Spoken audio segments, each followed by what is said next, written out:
60 రోజుల్లో మీతో ఇంగ్లీష్ అద్భుతంగా మాట్లాడిస్తాం. వెంటనే కాల్ చేసి జాయిన్ అవ్వండి. విష్ణు తిథి అంటారు. విష్ణువుకి ఏకాదశి అంటే చాలా ప్రీతిపాత్రమైన రోజు, ఆయనకి ఇష్టం. అయితే మనకి నెలకు 2 వస్తాయి కదా, సంవత్సరానికి 24 సాధారణంగా. అక్కడి నుంచి ఎప్పుడైనా అధిక మాసాలు అవి వస్తే ఒక 2 పెరుగుతాయి. అధికాషాఢాలు, అధిక శ్రావణాలు, అధిక జ్యేష్ఠాలు అలా కనపడుతుంటాయి అప్పుడప్పుడు. అప్పుడు ఇంకో 2 పెరుగుతాయి అనుకోండి. ప్రతి ఏకాదశికి ఇంచుమించుగా ఒక పేరు ఉంది ప్రతి మాసంలోనూ ప్రత్యేకంగా. ఇప్పుడు రేపు రాబోతున్నటువంటి పుష్యమాసంలో అంటే ధనుర్మాసంలో రాబోయే ఏకాదశిని మనం వైకుంఠ ఏకాదశి అని, ముక్కోటి ఏకాదశి అని చెప్తాం. ముక్కోటే అదే పేరు చెప్తూ ఉంటాం. అయితే ఏకాదశి నాడు సాధారణంగా ఉపవాసం ఉండాలని, జాగరణ చేయాలని చెప్తారు పెద్దవాళ్ళు. దీనికి పూర్వ కథ సాధారణ సింపుల్ కథే, పెద్ద విచిత్రమైన విశేషమైన కథ ఏం కాదు. ప్రతి ఏకాదశి నాడు ఈ కథ తలుచుకుంటూ ఉంటాం. విష్ణుమూర్తి ముర అనే ఒక రాక్షసుడితోటి యుద్ధం చేశారు. అండ్ మన మురారి పేరు వింటుంటాం చూడండి. ఈ మురారి అంటే ముర అనే అసురుని యొక్క శత్రువు విష్ణువు అనమాట. ఈ ముర ఏం చేశాడట, ఈ యుద్ధం జరుగుతుండగా ఈయన అతన్ని జయించే మార్గాన్ని నిర్దేశిస్తూ ఆలోచించుతూ ఒక గుహలోకి ప్రవేశించారు. ప్రవేశిస్తే ఆయన ఒక క్షణం అక్కడ నిద్రించారు. ఒక క్షణం ఈ ముర లోపలికి వచ్చి ఆయన్ని మీద పడబోయాడు. నిద్రిస్తున్న వాళ్ళ మీద పడకూడదు మామూలుగా యుద్ధానికి, యుద్ధ లక్షణం, యుద్ధ పద్ధతి. కానీ రాక్షసులకి యుద్ధ నియమాలు ఏమి ఉండవు. మీదకి వచ్చేసారు కదా, వీరు విష్ణువులోంచి నిద్రిస్తున్న అంటే ఎంత కన్ను మూసారు అంతే. ఆయనలోంచి ఒక శక్తి బయటకు వచ్చి ఈ మురని సంహరించింది. విష్ణువే, ఆయన శక్తే ఒక రూపంలో వచ్చింది. ఆ వచ్చిన రూపానికి ఏకాదశి అని పేరిటారు. ఓహో, విష్ణు శక్తి ఆయనకి అత్యంత ప్రీతిపాత్రమైనది. ఆ విష్ణువు యొక్క శక్తి ఈ ఏకాదశిలో నిబిడీకృతమై ఉంటుందని చెప్తారు. మామూలుగా అన్ని పర్వదినాల్లో కూడా తెల్లవారి పొద్దున్నే లేవటం అనేది ఒక నియమం. మిగిలిన రోజుల్లో లేవలేకపోతాం అనుకో.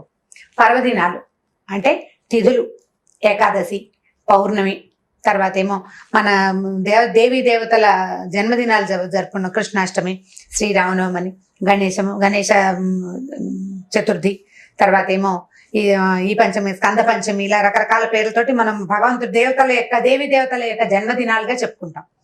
ఆ రోజుల్లోనూ ఏకాదశి తిథుల్లో కూడా సూర్యోదయాత్ పూర్వమే నిద్ర లేవాలట. ఓకే, కనీసం అప్పుడే, కనీసం సూర్యుడి కంటే ముందు, ఉదయానికంటే ముందు లేచి స్నానం చేయటం. ఏకాదశి తిథుల్లో తీర్థ స్నానం విశేషంగా చెప్తారు. అయితే తీర్థ స్నానం ఎక్కడున్నాయి తీర్థాలు? మన ఊళ్ళలో చెరువులు లేవు, దొరువులు లేవు. ఇప్పుడు నదీ స్నానం చాలా విశేషం, సముద్ర స్నానము అత్యంత విశేషమే. సముద్రానికి వెళ్ళలేము, నదులు మనకు దగ్గరలో లేవు, చెరువులు, పాండ్స్, సరస్సులు అవి లేవు. ఏవి లేకపోతే ఇక బోర్లు, నుయ్యి, దాని తర్వాత నుయ్యి లేదు, బోరు లేదు, ఓవర్ హెడ్ ట్యాంకే. అదైనా పర్వాలేదు. సూర్యోదయాత్ పూర్వం స్నానం చేయటం, విధిగా ఉపవాసం చేయటం. ఏకాదశికి, వైకుంఠ ఏకాదశి నాడు కూడా ఉపవాసమే నియమం. వైకుంఠ ఏకాదశి గురించి చెప్తూ ముందు ఏకాదశి గురించి చెప్పుకుంటున్నాం. అయితే ఏకాదశి నాడు దశమి నాటి రాత్రి కూడా భోజనం చేయకూడదు. దశమి నాటి రాత్రి కూడా అన్నం తినకూడదు. ఏదైనా స్వల్పంగా ఫలహారం తినచ్చు. ఏకాదశి నాడు భోజనం తక్కువ, భోజనం చేయకుండా ఉండాలి. ఆ రోజు రాత్రి జాగరణ చేయటం నియమం. జాగరణ చేయటం అంటే రాత్రంతా మెలకుగా ఉండటం, నిద్రపోకుండా ఉంటాం. మర్నాడు పొద్దున ద్వాదశి గడియలు దాటిపోకముందే పారణ చేయటం. ద్వాదశి వస్తుంది, ద్వాదశి 12 లోపల 11 లోపల ఉందనుకో, ఆ లోపలే ఏదైనా ఒక వస్తువు భోజనం చేసేసేయటం, ఎవరికైనా భోజనం పెట్టడం. మిగిలిన అన్ని ఏకాదశుల్లోనూ ఏకాంతంగా మనం ఒకళ్ళమే ద్వాదశి పారణ చేయొచ్చు. అయితే వైకుంఠ ఏకాదశి నాడు మాత్రం అతిథికి భోజనం పెట్టి పారణ చేయటం విశేషమైన విధానంగా చెప్తారు. దానం చేయటం, దానం బంగారం దానం చేయొచ్చు, వెండి దానం చేయొచ్చు, భూదానం చేయొచ్చు, గోదానం చేయొచ్చు. ఏ దానమైనా అఖండమైన ఫలితాన్ని ఇస్తుంది. మన వల్ల కాదయ్యా అవన్నీ, అవి ఏమీ చేయలేం. లేకపోతే మనం ఇది ఇస్తాం, స్వయం పాకమైనా ఇవ్వచ్చు. ఇదివరకటి రోజుల్లో సొంతంగా వండుకునేవారు. ఇప్పుడంటే ఏముంది, మనం ఏదో లెక్క పెట్టిస్తాము, అది ఉన్న సామాన్లలో పడేసుకుంటారు, కానీ ఇవ్వచ్చు. వస్త్రదానం చేయొచ్చు. వస్త్రదానం అంటే ఏదో ఒక చిన్నది వస్తువు కాకుండా ఉపయోగపడే వస్త్రాన్ని దానంగా ఇవ్వాలి. ఈ దానం చేయటం అన్ని ఏకాదశుల్లో కూడా ఇవన్నీ నియమాలు పాటించవచ్చు. సంవత్సరం అంతా మనం 23 ఏకాదశులు చేయలేకపోయినా ఒక్క వైకుంఠ ఏకాదశి నాడైనా వీటిలలో ఏ ఒకటైనా చేస్తే చాలా అఖండమైన ఫలితాన్ని ఇస్తుంది. మామూలుగా విష్ణుమూర్తి అట ఇప్పుడు ఉత్తర ద్వారం నుంచి దర్శనం ఇస్తారని చెప్తారు. అవును. ఈ ఉత్తర ద్వార దర్శనం మామూలుగా ఉత్తరం వైపు ద్వారాలు ఉండకూడదు, ఇళ్లకు ఉండవు. ఉత్తరం వైపు తలుపు అంత శుభకరంగా క్షేమకరంగా అని అనిపించదు. దేవాలయాల్లో కూడా ఉత్తర ద్వారాలు తెరిచుండవు సంవత్సరం అంతా.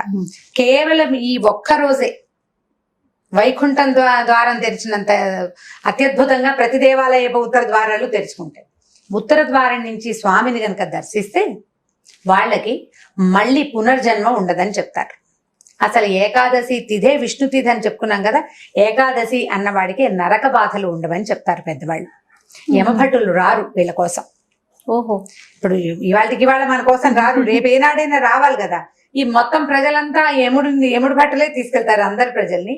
ఈ ఏకాదశి నియమం ఉన్నవాడు, ఈ కథలు విన్నవాడు, ఏకాదశిని గురించి తెలుసుకున్నవాడు, వీళ్ళకి యమబాధలు ఉండవు. ఈ యముడి దగ్గరికి వెళ్ళరు, డైరెక్ట్ గా వీళ్ళు వైకుంఠానికో కైలాసానికో వెళ్ళిపోతారు, భగవంతుణ్ణి చేరతారని చెప్పుకుంటారు.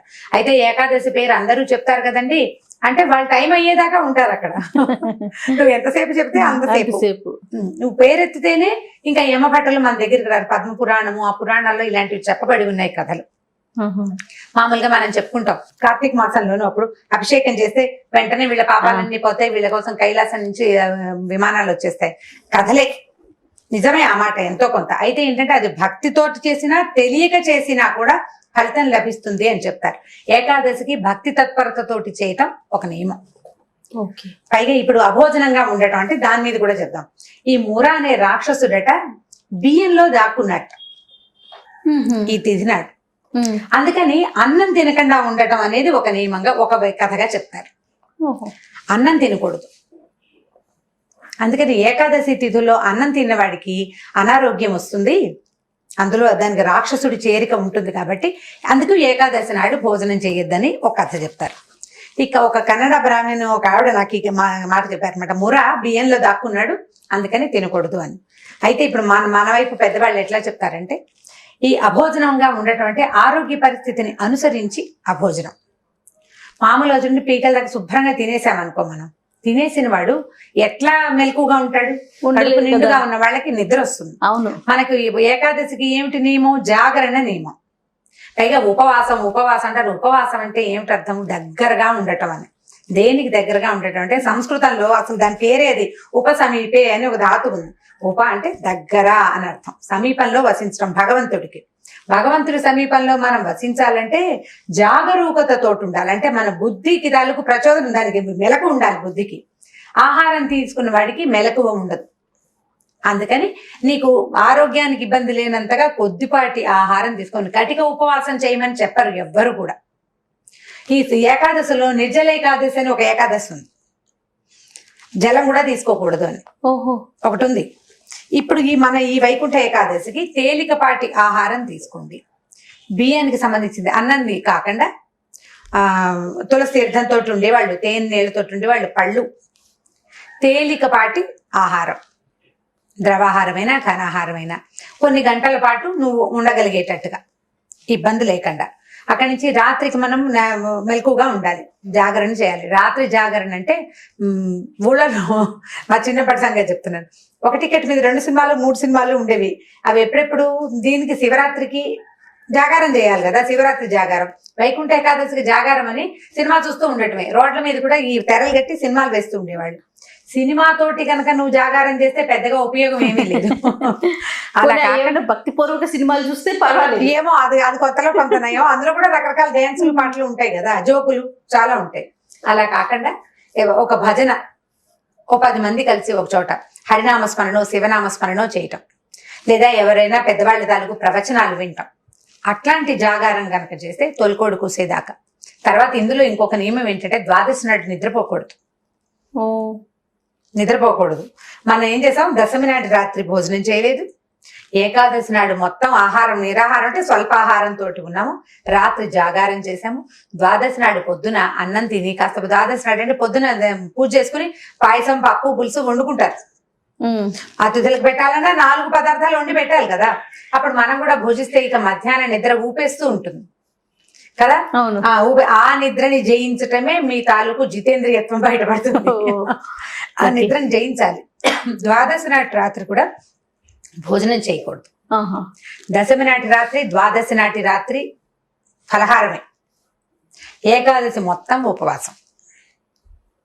అయితే ఈ ఉత్తర ద్వారం నుంచి స్వామివారు వైకుంఠపు ఉత్తర ద్వారం నుంచి దర్శనం ఇచ్చినప్పుడు 3 కోట్ల దేవతలు వచ్చారు అక్కడికి ఆయన దర్శించడానికి. తొలిసారిగా మొట్టమొదటిసారి ఆయన అట్లా దర్శనం ఇచ్చినప్పుడు, ఎప్పుడైతే ఈయన ఇట్లా దర్శనం ఇచ్చారో వీళ్ళంతా పువ్వులు వెదజల్లారు ఆయన మీద. ఆయన చాలా సంతోషించి ఈ 3 కోట్ల దేవతల పేరు కూడా కలిసి వచ్చేలాగా ఈ ఏకాదశికి త్రికోటి ఏకాదశి అని పేరు పెట్టారు. త్రికోటి ఏకాదశి. త్రికోటిని మనం ఏం చేస్తాం, పేర్లు మార్చుకుంటాం తెలుగు వాళ్ళం. అలా త్రికోటిని ముక్కోటిగా చేశారనమాట. ఈ ముక్కోటి ఏకాదశి నాడే హాలాహలం అమృతం 2 పుట్టినాయని చెప్తారు. వైకుంఠ ఏకాదశి నాడే మనం పాలసముద్రం చిలికారు, పాలకడల్ని చిలికినప్పుడు హాలాహలము అమృతము పుట్టినాయి. ఈ రోజునే శివుడు హాలాహల భక్షణ చేశారు, ఆయన మింగేశారు కదా. ఆ తర్వాత అమృతం పుట్టింది. చాలా అత్యద్భుతమైన దినంగా దీన్ని చెప్తారు. ఈ వైకుంఠ ఏకాదశిని ప్రత్యేకమైన దినం. సంవత్సరం అంతా చేయలేని వాళ్ళు కూడా వైకుంఠ ఏకాదశి నాడు తప్పకుండా దేవాలయ దర్శనం, తర్వాత ఏమో అక్కడ ఏదైనా దీపం సమర్పించటం, చిన్నదైనా సరే ఒక దానం చేసుకోవటం, ఎంతో కొంత నియమంతో దానం చేయటం, ఆ తర్వాత ఉపవాసం చేయటం. ఇప్పుడు ఉపవాసాలు మన ఆరోగ్య రీత్యా కూడా మంచివే. తేలికపాటి ఆహారం తీసుకుంటే చక్కగా జఠరం బాగుంటుంది పొట్టకి. ఇప్పుడు నెలలో 2 ఏకాదశి వస్తాయి, అమావాస్య పౌర్ణమి వస్తాయి కదా. ఈ 4 తిథుల నాడు ఉపవాసం చేస్తే అంటే తేలిగ్గా తినండి. మళ్ళీ దీనికి నియమం చెప్పాను కదా, దశమి నాటి రాత్రి అన్నం తినకూడదు, ద్వాదశి నాటి రాత్రి అన్నం తినకూడదు. జాగరణ చేయలేకపోయినా కూడా ఈ నియమాన్ని పాటిస్తే చాలా మటుకు హెల్త్ ప్రాబ్లమ్స్ తగ్గిపోతాయి. ఆహారం తగ్గించి తీసుకోవటం అంటే భోజనం మీద గనక దృష్టి ఉంటే భగవంతుడి మీద దృష్టి నిలవదు. దాన్ని తగ్గిస్తే భగవంతుడి దగ్గరికి మనం వెళ్ళగలుగుతాం. అందుకని ఇది తగ్గించండి, దాన్ని ముందుకు తీసుకెళ్ళండి. మనం ఎలాగైనా దేవుణ్ణి చేరాలి, భగవంతుడి సమీపానికి వెళ్ళాలంటే దీన్ని తగ్గించుకుని, ఇప్పుడు మళ్ళీ ఏకాదశి నాడు వంట చేయడానికి, రకరకాల టిఫిన్ చేసుకోవడానికి ఏర్పాట్ల కోసం వెళ్ళొద్దు. తేలికపాటిది, సులువైనది. ఇందులో బాల వృద్ధులకి నియమం లేదు. చిన్నపిల్లలు, గర్భిణీ స్త్రీలు, వృద్ధులు చేయలేని వాళ్ళకి ఏ నియమం, పూజ, దేవాలయ సందర్శనం, ఏదైనా మంచి మాట వినటం, దానం, ఇవి చేయించవచ్చు. పిల్లల్ని గుళ్ళోకి తీసుకెళ్లొచ్చు. పెద్దవాళ్ళు దేవాలయానికి వెళ్తారు, ఏ పురాణమో ఏ మంచి మాటో వింటారు. ఇవన్నీ కూడా మనకి ప్లస్ అవుతాయి. ఇంతకంటే చాలా విషయం తెలుసుకోవడానికి ఏం లేదు. భగవంతుడి సమీపంలో నివసించడానికి వలసిన 4 వాక్యాలు. నీకు ఎలా కుదిరితే అట్లా, అంతే. మొత్తం చేయగలిగి సమర్థంగా ఉన్నామా, మొత్తం చేయటం. ఎంత మటుకు కుదిరితే అంత మటుకు చేయటం. విష్ణువాలయ సందర్శనం చాలా మంచిది ఈ రోజుల్లో. ఓకే. ఇప్పుడు మనకి ధనుర్మాసం ఇది కదా. ఇది అయిన తర్వాత ఇంకొక వారం 10 రోజులు తిరిగేసరికి 10 రోజులు కూడా తిరగకుండానే గోదా కళ్యాణం, తర్వాత సంక్రమణము వస్తుంది. ఇది ఎప్పుడు కనపడుతుంది మనకి? సూర్యుడు ముందు ధనురాశిలోకి ప్రవేశించి అక్కడి నుంచి మకరంలోకి వెళ్ళబోయే మధ్యలో వచ్చినదనమాట ఇది. ఈ సమయంలో ఇలా ఉపవాసం చేయటం కూడా ఆరోగ్య రీత్యా మంచిది. ఓకే. సూర్యోపాసనకి అనువైన కాలం ఇది. దీని తర్వాత వచ్చే పుష్యమాసం తర్వాత ఇంకొక 2 వారాల తర్వాత వచ్చే మాఘమాసం పూర్తిగా సూర్యమాసమే. సంక్రమణానికి రెండు అత్యద్భుత సంక్రమణాలు ఈ 2. సూర్యుడు ధనుసులోకి మారిన తర్వాతే మనం ధనుర్మాసం చేసుకుంటాం. అవునండి, అదే కదా మొదలు పెడతాం. అక్కడి నుంచి ఈ ఉత్తరాయణంలోకి ప్రవేశిస్తాడు, మకర రాశిలోకి మకర సంక్రమణం అంటాం దాన్ని. మకర సంక్రమణం అప్పుడే మనం సంక్రాంతి పండుగ చేసుకుంటాం. అక్కడి నుంచి ఉత్తరాయణ పుణ్యకాలం కూడా మొదలవుతుంది. ఈ పుణ్యతిథులకి, రాబోయే పుణ్యతిథులకి అత్యద్భుతమైన సౌరమాసం, ఈ సూర్యమాసానికి ముందు వచ్చేటువంటి ఈ ఏకాదశిని ప్రత్యేకంగా భక్తి శ్రద్ధలతోటి నిర్వహించుకోవాలి. అవకాశం ఉన్నంత మటుకు ఏది చేయగలిగితే అది చేసుకుంటే ఆరోగ్యానికి కూడా మంచిది. ఓకే రమ్మ గారు, నమస్తే. నమస్తే.